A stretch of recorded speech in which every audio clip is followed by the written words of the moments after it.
रख दिया, आलम का हुस्न रूए मुनव्वर रख दिया। तालाब का जो पानी था कासे में आ गया, खादिम ने कासा जब बना सागर पे रख दिया। हजरत अल्लामा मुफ्ती शफीकुल कादरी साहब बहुत खूबसूरत, बहुत लाजवाब खिताब कर रहे थे। इनके खिताब ने मुझे बताया और ये कहने पर मजबूर कर दिया, या रसूल अल्लाह, इतना ऊंचा तेरा किरदार नजर आता है, इतना ऊंचा तेरा किरदार नजर आता है, आसमां साए दीवार नजर आता है। तुमने जिस रोज से दुश्मन की इयादत की है, जुल्म उस रोज से बीमार नजर आता है। तुमने जिस रोज से दुश्मन की इयादत की है, जुल्म उस रोज से बीमार नजर आता है। आइए दोस्तों, बगैर किसी ताखीर और तमहीद के दरगाह कमेटी अजमेर शरीफ से आए हुए उस अजीम शख्सियत से मुलाकात करें। मैं आवाज दे रहा हूं मोहतरम अमीन पठान साहब से, वो तशरीफ लाएं, अपनी गुफ्तगू को लोगों तक पहुंचाने की कोशिश करें। जहां जहां की जरूरत वहां वहां पहुंचे, मेरे हुजूर के बेटे कहां कहां पहुंचे। अस्सलामु अलैकुम व रहमतुल्लाहि व बरकातहू।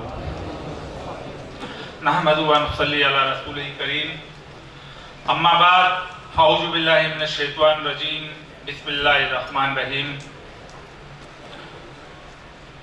रब्बानी फाउंडेशन के इस सूफी कॉन्फ्रेंस में आए हुए अजमेर शरीफ से, और जिनको मैं कहूँगा कि जो अताए रसूल है हिंदल वली ख्वाजा गरीब नवाज मोइनुद्दीन चिश्ती रहमतुल्लाह अलैह, उस दरगाह से ताल्लुक रखने वाले सैयद गुलाम किबरिया साहब, हमारे यहाँ पे जिन्होंने बहुत तफसील से इंसानियत के लिए और इस मुल्क की जो पहचान है, जो हमारी गंगा जमनी जो तहजीब है, उसके बारे में बहुत बेहतर तरीके से बताया, ऐसे आदरणीय आचार्य लोकेश मुनि जी, हमारे अल्पसंख्यक आयोग के चेयरमैन मेरे बड़े भाई सैयद गैरुल हसन रिजवी साहब, सैयद शमीम मुन्नी साहब जो कि HOD है अरेबिक कॉलेज पटना से आप ताल्लुक रखते हैं, सैयद जफर इकबाल साहब जो कि इंग्लैंड से ताल्लुक रखते हैं, सैयद नेयर मियाँ रदौली शरीफ, सैयद बाबर अशरफ साहब जो कि ख्वाजा गरीब नवाज जो दरगाह कमेटी के आप नायब सदर थे, अभी मेंबर हैं, जो कि चोचा शरीफ से ताल्लुक रखते हैं, सैयद हमाद निजामी साहब, सैयद नासिर मियाँ साहब, और मेरे छोटे भाई और दरगाह कमेटी के मेंबर वसीम खान, मोइन भाई अजमेरी, जिन्होंने इस प्रोग्राम को कामयाब करने के लिए बहुत मेहनत की है, ऐसे मोइन भाई, खालिद बाबू कुरैशी साहब जो कि यहाँ के वक्फ बोर्ड के मेंबर है, साकिब भाई माहिमी, और जिनकी वजह से ये प्रोग्राम हो रहा है, रब्बानी फाउंडेशन के हमारे रब्बानी पीर साहब, मैं उनको मुबारकबाद पेश करूंगा कि उन्होंने इस वक्त मुल्क के अंदर, मैं ये समझता हूं कि अगर जिस तरह का माहौल है इस मुल्क के अंदर ही नहीं पूरी दुनिया के अंदर, इस माहौल को अगर कोई चेंज कर सकता है तो वो खानकाएं और सूफी लोग ही उसको चेंज कर सकते हैं, कोई और नहीं कर सकता है।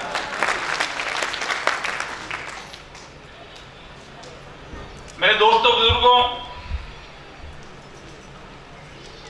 फारसी का एक शेर है जो मैं हमेशा बोलता हूं, क्योंकि मेरा अब्बू जो थे वो अफगानिस्तान से ताल्लुक रखते थे, कम उम्र में यहाँ पे आ गए थे जब ये पूरा भारत एक होता था, जब पाकिस्तान नहीं बना था, अफगानिस्तान और ये सब एक थे।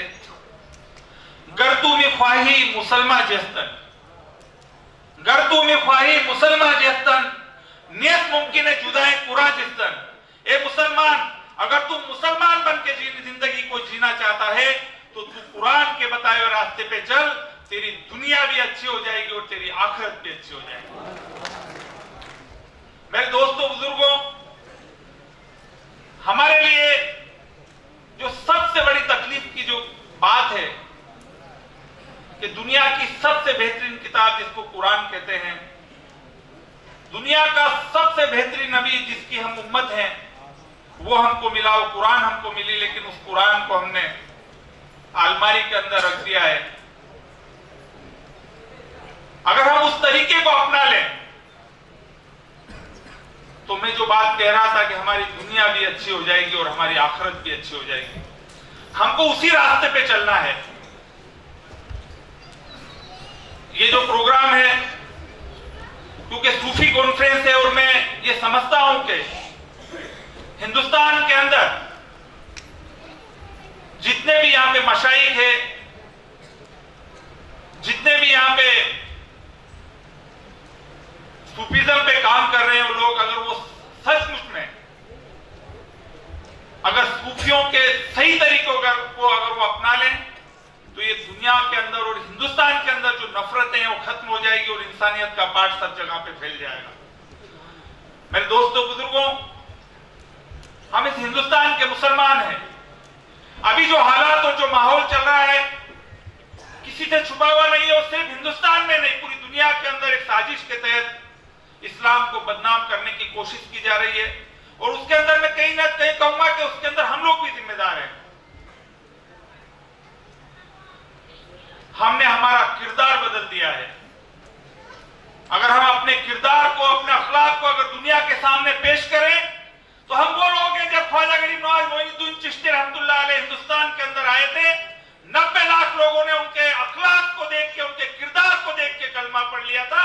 वो हम ला इलाहा इल्लल्लाह मोहम्मद रसूलुल्लाह पढ़ने वाले मुसलमान हैं। मेरे दोस्तों बुजुर्गों, हमको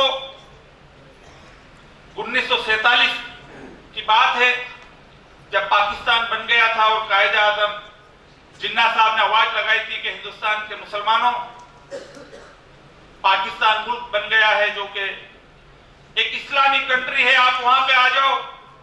लेकिन हमारे बुजुर्गों पे कुर्बान जाऊं जिन्होंने कह दिया था कि जिन्ना साहब वो पाकिस्तान आपका मुल्क होगा, ये हिंदुस्तान हमारा मुल्क है, क्योंकि इस हिंदुस्तान के अंदर ख्वाजा गरीब नवाज है, यहाँ पे हजरत निजामुद्दीन औलिया रहमतुल्लाह अलैह है। इनको छोड़ के हम कहीं नहीं जा सकते हैं। मेरे दोस्तों बुजुर्गों, हमको बताने के लिए हिंदल वली ख्वाजा गरीब नवाज मोइनुद्दीन चिश्ती रहमतुल्लाह अलैह जो अताए रसूल है, उनका किरदार, उनका अखलाक अगर हम उसी को लेकर चल लेंगे तो मैं ये बताता हूं कि हिंदुस्तान के अंदर इन मुसलमानों का जितना अदब और एहतराम होगा उतना किसी का नहीं होगा। मेरे दोस्तों बुजुर्गों, आज ये सूफी कॉन्फ्रेंस है, लेकिन कुछ बातें जो दिल के अंदर है वो कहने का मन कर रहा है क्योंकि वक्त की कमी है। आज हम लोग कॉन्फ्रेंस करते हैं, रात में हमारे उलमाए किरामों की तकरीरें होती है, बड़ी जोशीली तकरीरें 1-1, 2-2 घंटे तक करते हैं। लेकिन उसके बाद जब फजर का वक्त होता है उसके पहले वो हमारे नौजवान जाके सो जाते हैं और 2 बजे 3 बजे उठते हैं और उठने के बाद जोहर की नमाज भी कजा हो जाती है। मेरे दोस्तों बुजुर्गों, हिंदुस्तान के अंदर हमारी 20% तादाद है, लेकिन बहुत दर्द के साथ कह रहा हूं कि मुझे रमजान के महीनों में कई जेलों के अंदर रोजा अफ्तार के प्रोग्रामों में जाने का मौका मिलता है। वहां देखते हैं कि मुल्क में हमारी तादाद तो 20% है, लेकिन जेलों के अंदर हम 40-40, 50-50% वहां पे बैठे हुए हैं। इसकी वजह क्या है? हम लोग तालीम से दूर हो गए हैं। और तालीम के लिए तो अल्लाह के नबी ने 1450 साल पहले कहा था कि तालीम हासिल करने के लिए अगर चीन भी जाना पड़े तो जाएं, लेकिन तालीम हासिल करें। हमको तालीम हासिल करनी है और उसके लिए हमारे उलमाए किराम यहाँ पे बैठे हैं, यहाँ पे खानकाहों के लोग बैठे हैं। हम सबकी जिम्मेदारी बनती है कि हम लोग हमारी आने वाली नस्लों के लिए, आने वाले मुस्तकबिल के लिए हम इस तरह की तालीम का इंतजाम कर दें कि वो दुनियावी और दीनी दोनों तरह की तालीम हासिल करें, ताकि उनकी दुनिया भी अच्छी हो जाए और उनकी आखिरत भी अच्छी हो जाए। हमको इसलिए काम करना पड़ेगा, जोशीली और इस तरह की तकरीरों से कुछ काम नहीं चलेगा। मेरे दोस्तों बुजुर्गों, हमको काम करना पड़ेगा। मैं आप सबसे कहना चाहूंगा कि अपने पड़ोस के अंदर, आपकी कॉलोनी में, आपके गांव में, आपके मोहल्ले में आपको जो भी लगता है कि ये बच्चा पढ़ना चाहता है, ये हमारी बच्ची पढ़ना चाहती है और इसके पास फीस का इंतजाम नहीं है, आप लोगों को आगे बढ़ के उसकी फीस का इंतजाम करना चाहिए। इस तरह के जिस तरीके से रब्बानी फाउंडेशन चल रहा है, इस तरीके से बहुत सारे और फाउंडेशन चल रहे हैं। लेकिन इसके लिए भी हमको, तालीम के लिए भी हमको काम करना पड़ेगा। हमको अपने आने वाली नस्लों के लिए अगर हम तालीम याफ्ता हो जाएंगे तो हमको सब्र करना भी आ जाएगा। दुनिया हम पे किसी भी तरह की बातें करेगी, लेकिन हम सब्र कर लेंगे, अपना आप को तरक्की के रास्ते पे लेके चले जाएंगे। तो मेरे दोस्तों बुजुर्गों, हम सबको इसके लिए भी हमको काम करना है। अगर हम इसको सही मायने में तालीम के लिए हम लोग काम करने जाएंगे तो हमारी कौम के आने वाले वक्त के अंदर हालात कुछ और होंगे।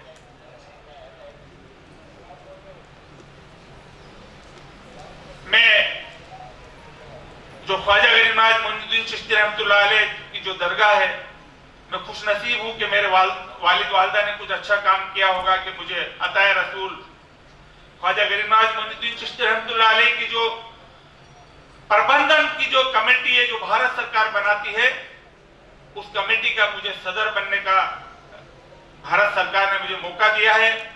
हम लोगों ने कोशिश की है कि 50 साल से बात होती है कि ख्वाजा साहब के नाम से अजमेर शरीफ के अंदर एक यूनिवर्सिटी बनना चाहिए।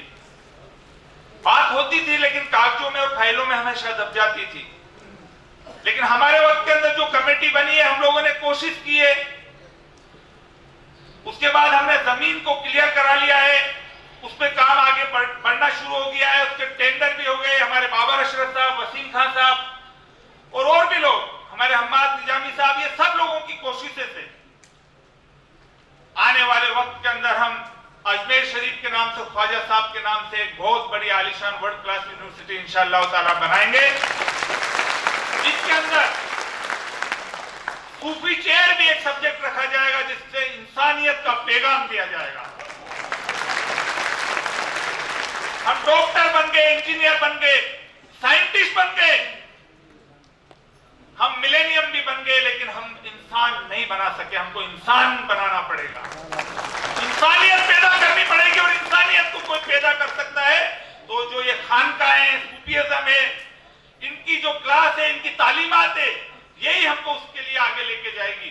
तो मैं ज्यादा नहीं कहते हुए यही कहूंगा कि आप सब लोग दुआएं कीजिए। दुआओं में बहुत ताकत होता है। यहाँ पे खानकाहों से वाबस्ता लोग हैं, बहुत सारे सादात यहाँ पे बैठे हैं, गुलाम किबरिया साहब जैसे हमारे बुजुर्ग यहाँ पे बैठे हैं। तो मैं आप सबसे कहना चाहूंगा कि आप लोग दुआएं कीजिए। दुआओं में बहुत असर होता है। ना जाने किसकी दुआओं का असर है यार, ना जाने किसकी दुआओं का असर है यार। मैं डूबता हूं तो समुद्र उछाल देता है। दुआओं में बहुत असर होता है। आप लोग दुआएं कीजिए कि हमारा मुल्क, इसके अंदर अमन रहे, खुशहाली रहे।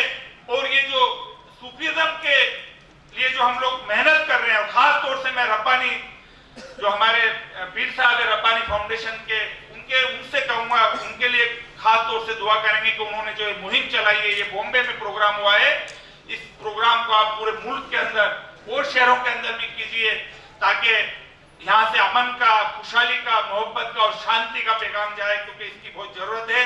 कुछ बात है कि हस्ती मिटती नहीं हमारी, कुछ बात है कि हस्ती मिटती नहीं हमारी, सदियों रहा है दुश्मन दौरे जहां हमारा। सारे जहां से अच्छा हिंदुस्तान हमारा, सारे जहां से अच्छा हिंदुस्तान हमारा। बहुत बहुत शुक्रिया। मैं तमाम जो इसके ऑर्गेनाइजर है उनको अपनी ओर से मुबारकबाद दूंगा कि उन्होंने इतना बेहतरीन प्रोग्राम कराया। और हमको आज हम यहाँ से एक सबक लेके जाए। जिस तरीके से मैंने कहा कि हमारे उलमा इकराम की बहुत बेहतरीन तकरीरें होती है, उस वक्त हम सुभान अल्लाह, माशाअल्लाह कहते हैं, लेकिन सुबह सब चीजें भूल जाते हैं। हमको मेरे दोस्तों बुजुर्गों, जो मैंने कहा कि तालीम के लिए हमको काम करना है। हम लोग मोहल्ले के अंदर एक बच्चा पकड़ ले, 2 बच्चे पकड़ ले, जिसकी जो हैसियत है, जिसका जो जितना कर सकता है, उस हिसाब से वो अपने हिसाब से काम करे तालीम के लिए हमारे बच्चों की, ताकि हम हमारे बच्चों को दुनियावी और दीनी दोनों तालीम दें, जिससे हमारी आने वाली नस्लों का मुस्तकबिल अच्छा हो, हमारे हिंदुस्तान का मुस्तकबिल अच्छा हो। और यहाँ पे जो हमारी गंगा जमनी जो तहजीब है, जो हजारों सालों से पूरी दुनिया के लोग सोचते हैं कि यहाँ पे किस तरीके से दोनों मजहब के लोग यहाँ पे मिलजुल के रहते हैं, तो वो बना रहे और किसी की नजर इस हिंदुस्तान को नहीं लगे। कुछ लोग हिंदुस्तान के अंदर बुरी नजर से देख रहे हैं, उसको इस गुलदस्ते को खराब करना चाहते हैं, लेकिन हम लोग सब कोशिश करेंगे कि इस गुलदस्ते के अंदर मोहब्बत का पानी डालते रहे और इसको आगे बढ़ाते रहें। यही कहते हुए मैं अपनी बात को खत्म करूंगा। बहुत बहुत शुक्रिया। अल्लाह हाफिज। बहुत बहुत शुक्रिया। जय हिंद।